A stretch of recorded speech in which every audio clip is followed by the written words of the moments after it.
Hey everyone, welcome back to Nerdy Otaku.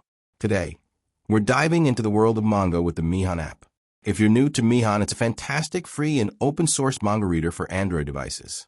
One of its best features is the ability to add extensions, which let you access manga from a variety of sources.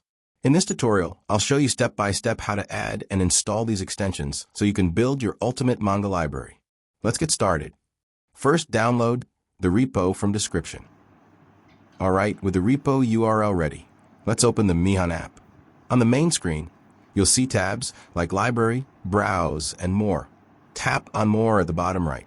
From the More menu, select Settings.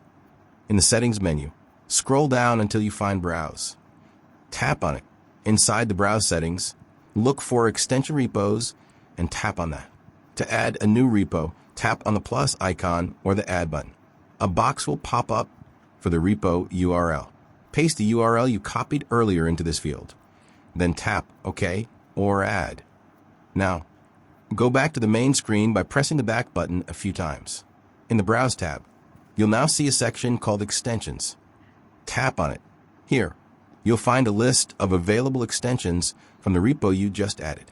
Scroll through and pick the ones you want to install. To install an extension, tap on it. Then hit the Install button. The steps might differ depending on your Android version, but usually you'll be taken to a settings page. Toggle on Allow from this source for the Mihon app. Once that's done, go back to Mihon, and the installation should finish. Now, to use the extension, head to the Browse tab. You should see the new source listed there. Tap on it to start browsing manga from that source.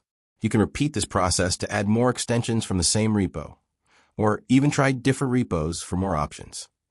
And that's it. You've successfully added and installed extensions in Mihon. Now you can explore a huge world of manga right from your Android device.